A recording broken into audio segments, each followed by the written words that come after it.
centaines d'autres choses que l'Hexagone produit dans des conditions effroyables, en plastique, mono-usage, c'est-à-dire c'est un gâchis absolument extraordinaire. Tandis que les sociétés comme la vôtre sont plus entraînées au respect de la nature et moins une mentalité du tout jetable. Vous faites un pari, Jean-Luc Mélenchon, celui de la bifurcation écologique. En 2 mots, il faut changer nos modes de production, d'échange, de transport. Est-ce que les ultramarins vont aussi devoir changer leur mode d'alimentation? Eh bien, par la force des choses, parce que il faut bien se rendre compte de l'ampleur de l'affaire. Déjà, il y a 2 problèmes que nous tâcherons de régler aussi vite que possible.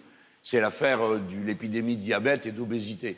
Donc, pas question de continuer à amener des produits qui contiennent plus de sucre qu'ailleurs. Bon, voilà, ça n'a l'air de rien, c'est banal. Mais ça change tout dans la vie de tous les jours. Vos gamins, vous savez bien comment c'est. Si eux, ça leur plaît pas, ils vont vous le dire bruyamment. Il y a une prévalence au diabète dans nos territoires qui est effectivement importante. Ça existe.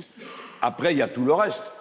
Les drones comme l'Hexagone, tout le monde a pris l'habitude du jetable, hein, le rasoir jetable, l'appareil photo jetable, tout le monde fait ça. Eh bien ça, non, ça c'est fini. Et puis, il va falloir être plus sobre en utilisation d'énergie, aussi longtemps qu'on n'est pas capable d'en produire davantage. Alors, à mon avis, ça ira plus vite pour les drones que pour l'Hexagone, parce qu'il y a la mer le 3/4 du temps tout autour, et que dès qu'on va commencer vraiment à exploiter l'énergie marine, il y aura peut-être trop. Mais là encore, vous êtes en avance, parce que la soufrière, c'est un modèle. Jean-Luc Mélenchon, je voudrais quand même revenir 2 secondes sur la lutte contre la vie chère. Vous semblez tenir au bouclier qualité-prix, on l'a bien compris. Il y a aussi d'autres marges de manœuvre, et justement, peut-être agir sur les marges, agir sur les monopoles. Est-ce que vous comptez le faire, et comment? Les monopoles, d'abord, on les brise d'autant plus facilement qu'on les brise pacifiquement. Si vous produisez localement à prix acceptable ce qu'ils importent à prix inacceptable, vous avez gagné. Donc ça, c'est la première des choses. La deuxième, c'est que, évidemment, il va y avoir des négociations sur tous les prix. Mais ça, c'est une solution qui est réservée aux DROM. Je n'ai pas l'intention de faire la même chose avec l'Hexagone.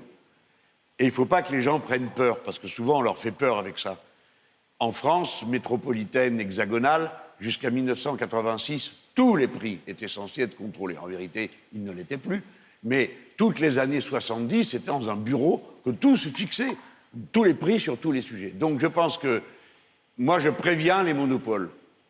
Ou vous êtes raisonnable, ou vous vous comportez d'une manière raisonnable, ou je fixerai tous les prix. Pas moi, évidemment, c'est pas le président de la République qui va faire là. Donc j'invite tout le monde à être raisonnable et à respecter la population. Elle n'en peut plus et elle vient de traverser une énorme crise. Il n'est pas normal que pendant tout ce temps-là, ceux qui faisaient des fortunes continuent à le faire. Ça, c'est pas normal.